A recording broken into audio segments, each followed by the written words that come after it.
Okay, y'all, I've got $20 and I need to feed myself breakfast, lunch, and dinner for 7 days. And I'm gonna be getting really creative in this meal plan. And I think you might look at the recipes and think, that kind of looks a little interesting and different, but I'm gonna give you some of my honest opinions on these recipes and let you know if I would make them again or if I would make some changes, because some of these things I did find on the internet as a viral recipe. So let's get to the store and pick up the groceries and then get cooking. Here's my list today. I did use the shopping site to look at the prices, so hopefully they are great deals today. And I'm using a few things for my pantry, but not too much, so let's get started. Okay, first thing I want to get is peanuts. They're $2.25 for 16 ounces. I think you're going to be surprised how we use these today, or this week I should say. It's going to be fun. Next I want to get milk, probably just a half a gallon. I don't need a ton this week. Let's see what the cheapest milk is. I could use a nut milk like soy. Well, soy is not nuts. You know what I mean. But I think I'm gonna get dairy milk because it's gonna be a lot cheaper and I'm on a tight budget. So let's see. Maybe 1% for $1.81. That looks good. I love that it's a little under budget. That's good. Although the prices are really good on almond milk at $2.29, oat milk $3.49. So it's really not a whole lot more. So we could definitely do almond milk, but I think I'm just going to stick with the dairy milk today. Okay, so next let's get some bread. What is this? Clearance, 99 cents, artisanal style thick slice multigrain. Oh my gosh, what a score. Okay, so let's definitely do this today. I was going to do this one for $1.29, the white bread, but let's just get this one. Perfect. Yay! I love it. All right, next we need cabbage. We're just going to get one head of cabbage for 68 cents a pound. Let's get, I don't know if we need a giant one. It's just me. Let's see if we can find one that looks pretty good. Let's just get one that's like sort of medium. Go. Okay, next let's get some spinach for $1.39. This one looks really good. There we go. Bananas are next, 39 cents a pound. I want to get 8. Ooh, these look good today. Okay, this is 3, 6, 7, 8, 9, 10. So that might be okay too. We'll have to weigh it and see what we've got here. They're only 39 cents a pound, so that's a really good deal. 4.5 pounds or so. So really, that's not going to cost hardly a thing. So at 39 cents a pound. So that's great. Avocados are on sale for 45 cents. So let's get one since the bananas were so cheap. Because what am I making? I don't even remember. Maybe I don't even need avocado. So I'm making a stir fry and I'm making egg roll in a bowl. Avocado might be good for breakfast though, on toast or something like that. This one's good. Okay, so let's just get one, 45 cents each. Next, we need some tomatoes. Just a couple, they're 99 cents a pound. Okay, let's just get 2. Just gonna make a scramble. Next, I need soy sauce. This is gonna add a ton of flavor, $1.55. I'm just gonna do the low sodium, reduced sodium rather. Still got a lot of sodium, but still it's going to add a lot of flavor even though it is reduced sodium. So $1.55 for that today. I'm using honey from the pantry this week, but they have some really good deals here at Aldi on the honey right now. $2.95 for the honey bears, $6.49 for the SoCal honey. That's the one that I like. $3.75 for organic honey too. This little one here. So lots of good options. Or maybe maple syrup too would work, or any sweetener really. Next we need tofu, $1.59. Do I need 2 or 3? I have 2 written down, and then let's see how much the budget allows for. Maybe we can get one more. This is the extra firm. Now I need some noodles, and I think I'll get these spaghetti noodles here for $2.09 for 32 ounces. Get one from the back here. This one looks good. So 2 pounds for $2.09. So it is a really good deal. So quinoa is next. They have organic quinoa here for $3.49. That should work. And let's see. 6 grams of protein for a 1/4 cup. This is going to last quite a while. I'm going to have a lot for the week. 3 grams of fiber also. Oh, it's got some iron in it. I didn't realize 10% of the daily value of iron in a 1/4 cup. That's great. Okay, so let's grab this for $3.49. There we go. Okay, the last thing is going to be some stir-fry veggies. I like this one for $2.45. That looks pretty good because I like the addition of the snap peas. Definitely 12 ounces. Let me think about it. California medley is $1.19. And the only addition, oh, that one has water chestnuts in it though. That would be really good. Okay, so I'm looking at the nutrition facts here for these two that I'm deciding between. And this one has more iron, and so that's something that I want to make sure that I get enough this week. And this one's got about the same amount of potassium as that one. So I think I'm going to go with the broccoli stir fry, spend an extra $1 or so. And this is going to keep it a little bit more interesting, I think. So that's going to be $2.45 for that. I think that's all I'll need for the week. So let's go see how much everything costs today. So we did find a ton of good deals today, but I did buy a few extra things, and the total was $23.26 today. And if you need a dessert option, I'm going to be making something, this 70% cocoa dark chocolate. I got it from Aldi, and I believe it was $2 when I bought it. So if you are looking for a dessert option, I'm going to make something fun with this, or you could just eat this as is. It's really delicious, and it does contain some iron, calcium, potassium, and of course, some sugar, protein, and some fiber too. So a pretty good dessert if you ask me. This first dinner idea will be what you make on the first evening when you get home from grocery shopping. It's a relatively easy recipe. It comes together super fast, so it's great for those days when you're busy and you just want to eat something. So first I'm going to start by chopping out the core of my cabbage after I slice it in half. You can eat the core, don't throw it away. You can either slice it really thinly for this dish, or you can save it for roasting the cabbage steaks later on in the week.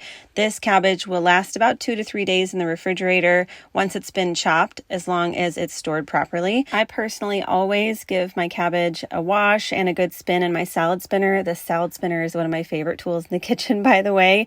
Now, I'm also going to be shredding some carrots. I had some extra carrots left over, and in the spirit of not wasting things, I wanted to make sure that I used these before they went bad, but this is optional. I didn't pick up any carrots in this shopping haul, but if you have carrots left over, baby carrots, regular carrots, give them a shred and just add them. It doesn't matter if you have 1 or 4, just add whatever you have on hand. And if you have none on hand, that's perfect too. Cabbage is going to work great in this all on its own. Then we're just going to drain out the liquid from the extra firm tofu. And since I'm doing a crumbled tofu this time, I'm not going to worry about pressing the tofu because it's going to get dried out enough in the cooking process. You'll see I'm just going to pat it dry with a towel just to get rid of some of that excess moisture, but I'm not going to be too worried about getting all of the moisture out at this point. So that definitely makes this process a lot faster. Now I've got my stainless steel pan on medium heat, and I'll test it doing the mercury test. That's just where you throw water, and if the water just kind of rolls around and it's ready to go, then I'll add my oil and reduce the heat to low. That's my favorite tip for making sure things don't stick in my stainless steel. Then I'll add the tofu and season with salt, pepper, and garlic powder. You can use any seasonings that you like. Tofu is going to soak up all of these seasonings and really add the flavor, so don't be shy with the seasonings. And then don't touch your tofu until it's nice and brown on one side. That's how we're going to make sure that we get a really delicious texture on this tofu. So don't skip that. Make sure you leave it alone and make sure it's brown before you flip it. Then once you flip it, you can start crumbling, and then you're just going to continue to cook that until it's nice and dried out and nice and crispy. And this by far is my new favorite way to make tofu, is to crumble it and make it crispy like this. I'm going to add more garlic powder and just give that a stir. Don't worry if you see a little bit of sticking on the bottom. That's totally normal. We're going to season with ground ginger, and now we're going to add our soy sauce. And once we add the soy sauce, I'm going to scrape the bottom of the pan and get all of that delicious flavor off the bottom of the pan. And that's actually going to make sure that the pan is nice and clean afterwards too. So it's a little secret. We're just kind of deglazing the pan and getting everything off the bottom so we don't lose any of that crispy, delicious flavor. Then I'm going to add that entire bit of cabbage that we prepped earlier. That's half a head of cabbage. Somebody said 1 head of cabbage is too much to eat in 1 week. Well, I'm going to show you how I'm going to do that this week. And I promise it's not too much. It's going to be the perfect amount and you're going to be wanting more. Then I add the carrots, of course, and then just give that a nice saute and stir it all together. And then the cabbage will wilt after a few minutes. And I like my cabbage to have a little bit of a crunch still, but you can wilt it down as much as you want. It's going to look beautiful and taste delicious however you make it. And I actually made a half a pound of spaghetti to go with this just to bulk up this meal. And then I separated all of these into portions so it'd be easier for me to eat throughout the week. I personally found that this is the easiest way for me to remember to grab my leftovers, is just to have everything portioned out already. Then of course I'm going to top my spaghetti with the mixture and add a ton of hot sauce. Hot sauce is optional, but I love it and I highly recommend giving it a try with this one. Super delicious dish. Next, I'm going to be preparing the peanut butter for the week. I just did this right after dinner so I'd have it ready for my breakfast the next morning. Try to make sure you have your food processor all locked in. I always have an issue with it because I just don't use it that often.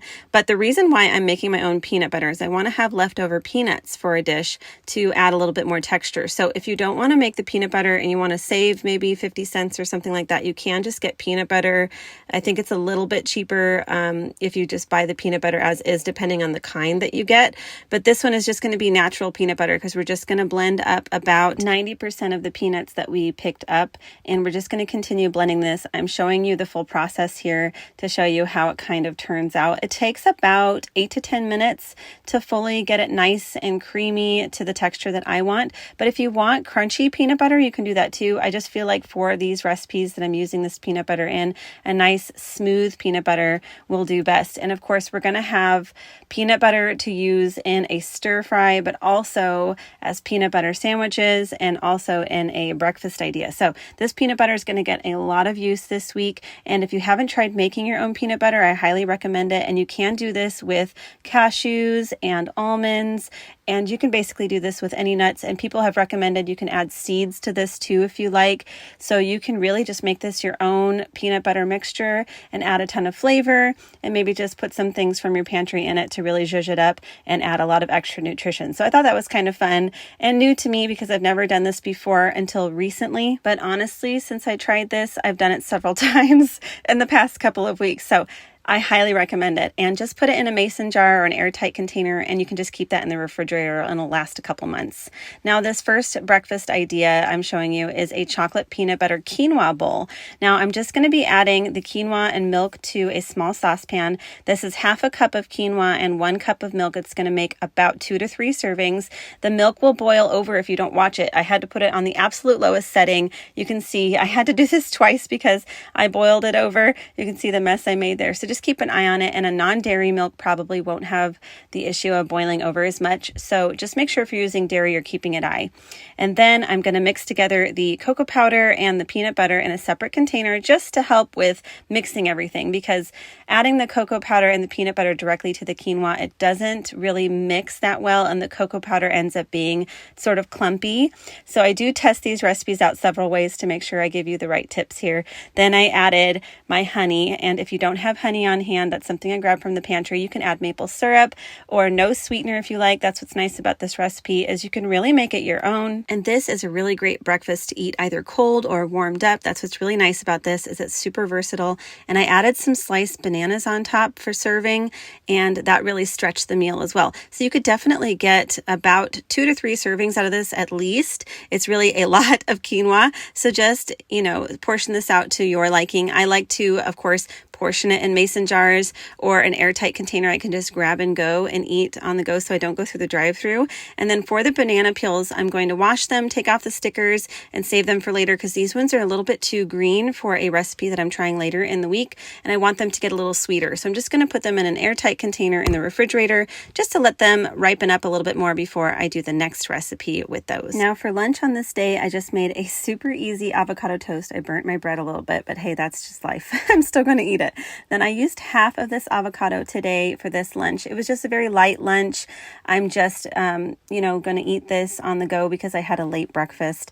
And then I will save the other piece of avocado there, the other half of avocado, for an avocado toast to pair with a dinner later in the week. I'm just going to put it in a bag and just make sure that no air can get to it, or you can use a beeswax wrap. Just make it super, super tight on the part that's cut there so no air can really get in, and that will keep it from browning.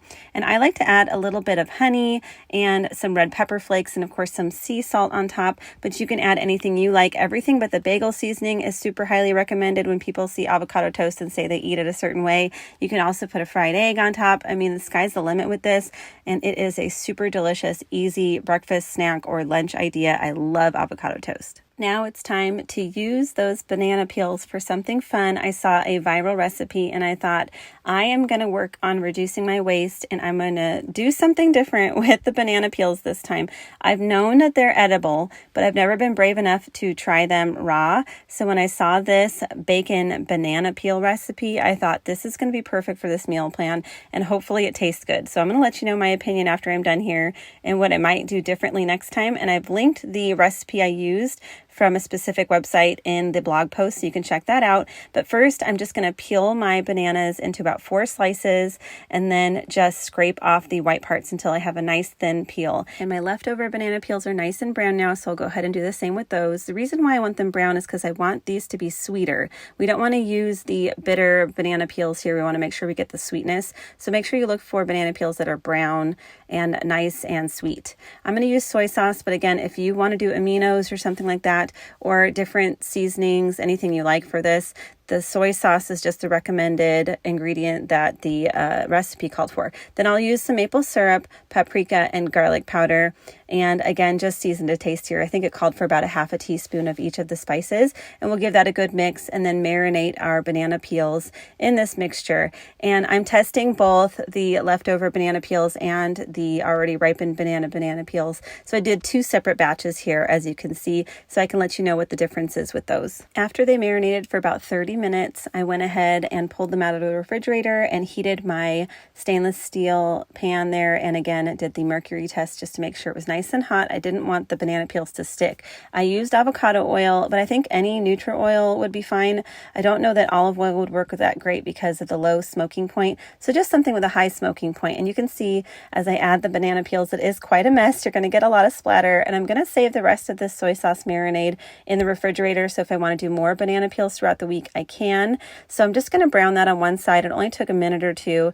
Then I'll flip it and brown it on the other side. I did brown one piece a little bit too much, and that was definitely a little bit burnt. So I recommend just keeping a really close eye on it and don't walk away from the pan. Once they're browned on both sides, I'm going to remove them to a paper towel lined plate or a towel lined plate just to get some of the grease off. And look, they look like bacon. I will say after trying them, they tasted delicious, and I will be doing this again, maybe with some modifications, but let me know how you might change it in the comments. I would love to hear some recommendations. It did taste like soy sauce, but it was really delicious, and I would definitely eat them and make them again. So now to go with my banana bacon, I'm going to make an eggless tofu scramble. So I'm just going to pat the tofu dry again because I'm doing it crumbled, so I don't need to press it. And then I just crumbled it with a fork in the tofu container just so I didn't, dirty another dish. And I'm going to go ahead and start dicing my 2 tomatoes. If you have tomatoes that are not quite ripe enough, you can leave them on the countertop with the stem side down, and they'll get more ripe on the countertop in a couple days and get sweeter. So you can do that. So don't worry if they're not, perfectly ripe. You can wait a day or two and they might get, more sweet as they sit there on the countertop. And with the tops of the tomatoes, make sure that you're dicing those tops. And with the stem end there, you can save that in the freezer to put in your vegetable stock for later. Nothing goes to waste here. We can use everything. The tomato scraps add a ton of flavor to vegetable stock. So I highly recommend saving those for later. Now that everything is prepped and ready to go, we can go ahead and start cooking. I'm going to use a non-stick skillet for this, but stainless steel will work fine. I just didn't know how it was going to turn out, and I kind of wanted my tofu to be a little bit softer and more similar to scrambled eggs. So I didn't really want it to get crispy in this case, but I think crispy tofu would be fine too for this. So I'm just going to add some oil to the pan and then saute my tomatoes with some garlic powder until the juices kind of come out. And then I'll add the crumbled tofu and crumble it a little bit further and then season that with some salt, pepper, and some soy sauce and turmeric. Now the turmeric didn't add a ton of flavor. It just added that nice yellow color that you get from scrambled eggs and really makes your eye kind of think like, oh, well, this is scrambled eggs. So that was kind of fun. And then I did add more garlic powder too. And you can season to taste and use aminos instead of soy sauce, or use whatever you like, whatever you have on hand. And definitely don't be shy with the seasonings, because again, the tofu is going to just soak up all of that seasoning. It doesn't have any flavor without it. So add as much seasoning as you like and season to taste before you serve it up. And then once all of that tofu is nice and cooked through, you can add the spinach. I'm adding about 8 ounces of spinach. It's going to look like way too much spinach, but it's not, I promise. It's going to wilt down to almost nothing. So just add as much as you can to fill up the pan. And then you can add the lid to sort of help speed up the process of the wilting, and give it a stir. As you stir it, as the heat goes through the spinach, it'll wilt down. It only takes a couple of minutes. And then once that's all wilted to your liking, you can make it more wilted or less wilted. I like something kind of in between. Then you can just serve it up. Of course, I like to add hot sauce to mine, but you can add any kind of seasonings that you like. And just be sure to give a taste and add more salt and pepper or more soy sauce as needed before you serve it up. And for this one too, it's a really great grab and go breakfast. So again, I recommend portioning either into mason jars or to just into small, airtight containers, and just keep those in the fridge, because this is going to reheat really well. That's why we're making the entire thing all at once, because it's going to be really easy to just grab it out of the fridge as needed and reheat it. And of course, I'm going to serve it with the bacon banana and with a sliced banana too. So you can see we're just using all the ingredients here for this breakfast, and it was really delicious. It was nice and fresh and filling, and just such a delicious breakfast idea. I love this one, and all the recipes, of course, are going to be in the blog for this one if you're curious about all the details. Now, as I mentioned before, we're going to use some of that peanut butter for peanut butter sandwiches this week as easy lunches. I personally love to do honey on my peanut butter sandwiches, but you don't need it. You can just maybe add a sliced banana or jam or whatever you have on hand. Just a super easy, filling, delicious, nostalgic lunch. I love peanut butter sandwiches. Next, we're going to talk about possibly my favorite thing that I ate during this week, and it's my first time ever trying it, and I think you're going to be surprised, but I'm making cabbage steaks. So first, I'm just going to add some avocado oil, garlic powder, sea salt, and pepper to a small mixing bowl, and just give it a good mix and set that aside. Then I'm just going to chop the rest of that head of cabbage, actually just slice it. I'm just going to make sure that I'm getting nice, full slices, and I needed to cut off the end there just to make it a little bit more flat. I'm not taking out the core because I want to eat that too. It's going to turn out really delicious. I mean, if you have not tried cabbage steaks, let me just tell you right now, it is an absolute must. You've got to try it. And this is going to be only one dinner here. We're going to eat the entire half of this head of cabbage for dinner. And you're going to be craving it. You're going to be telling yourself, I wish I had more cabbage after this. It was that good. So we're just going to slice the cabbage, put it on a baking sheet, and then put all of that oil and seasoning mixture on it. Don't waste any of it. Just be liberal, because we want to make sure that we're getting a lot of flavor and seasoning into the cabbage steaks. Flip it over and add the rest of that oil mixture onto the other side. Then I'm just going to put that in a 400-degree oven for about 25 to 28 minutes. And since it was my first time, I was worried about burning it, but actually those browned pieces of cabbage are actually the best part of it. So just let it go as long as you need to get the entire cabbage browned. I served it with a slice of avocado toast just to make the meal a little bit more well-rounded, because I didn't want to just eat cabbage for dinner. I wanted a little bit more fat and, some more fiber and protein and all that. So it was delicious. You've got to try this one, y'all. Seriously. And for this last meal idea, we're using the rest of that peanut butter. It's going to end up being about a half a cup of peanut butter. We're going to make a stir fry with peanut butter sauce. So I'm using a lot of ingredients from the pantry, but don't fret. You can make a lot of substitutions here. So I'm adding water, soy sauce. You can do aminos. I'm adding honey. You can do any sweetener you have on hand. Then some rice wine vinegar, but again, you can do apple cider vinegar, white wine vinegar, white vinegar, anything you have there. Some ground ginger, garlic powder, red pepper flakes, mix. And then I did end up adding some sriracha into the mix. So I would add it to the sauce next time and give everything a good shake until it's nice and combined, and then just set that aside. We've got our stainless steel pan. Again, test it with the mercury test again, just to make sure it's nice and hot. Then add your oil and reduce the heat to low or low medium, and then add your frozen stir fry veggies. Add it from frozen, but be careful. It's going to splatter a little bit at the beginning there, so be really careful, but you want to add it from frozen because that's how you get nice, crisp, delicious veggies that don't end up soggy. You don't want to thaw them out. You want to just take them straight from the freezer. Saute those until they're nice and cooked through, and then remove them from the pan. In the meantime, I also cooked 1 pound of spaghetti and just threw that in the pan with my peanut sauce. The spaghetti did stick a little bit to the pan, by the way. I should have added the sauce first. I don't know, it was a day already. But in any case, I'm just going to saute that up a little bit so it's heated through. It's on really, really low heat. And then I'm going to add a ton of sriracha here, maybe about 4 tablespoons of sriracha, because this is going to be about 4 servings for, lunches and dinners. So I added a lot, but you can add to taste, of course, or no hot sauce. And I added more soy sauce as well to taste, then added back those veggies. And this is going to be a really filling meal. I'm going to add a little bit of those fresh peanuts as garnish, and it adds a really nice texture. Definitely give this one a try. It is delicious. And finally, I'm going to show you that dessert idea just using this 70% cacao dark chocolate that I picked up from Aldi for $1.99.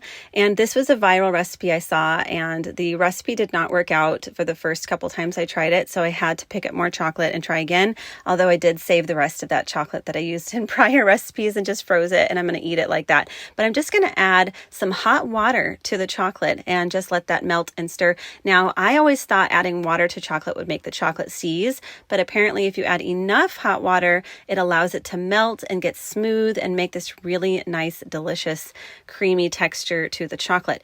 I add a little bit more chocolate because I feel like I might have a little bit too much water here. So I crumble it up and add it in, and it's not melting quite right. So I did have to put this on a double boiler just to get it to melt right. And now it's all melted through. And so now I've got an ice bath that I've already set up in a separate large mixing bowl. And once the chocolate is nice and melty, completely melted, I'm going to put the entire bowl on top of the ice bath and start whisking vigorously. Now, I did not add enough water to this. I probably didn't need to add that extra chocolate because my mousse ended up being like fudge, which is fine. It was delicious. But I did put an extra tablespoon of water in the recipe that I wrote up for this because, again, the recipes that I all tried online for this did not work out. I had to kind of wing it, and I believed that it would work, so I just kept going. But it did end up being a little bit more like fudge, which was fine. I added some whipped cream and some mini chocolate chips that I had from a prior meal plan, and oh my gosh, it was so good, so decadent. You really only need like a tiny portion of this to really get satisfied. I love this. Give it a try though. I'm really interested to know what you think of some of those recipes. Definitely let me know down in the comments what you thought and if you would give it a try, because I think you would be really surprised.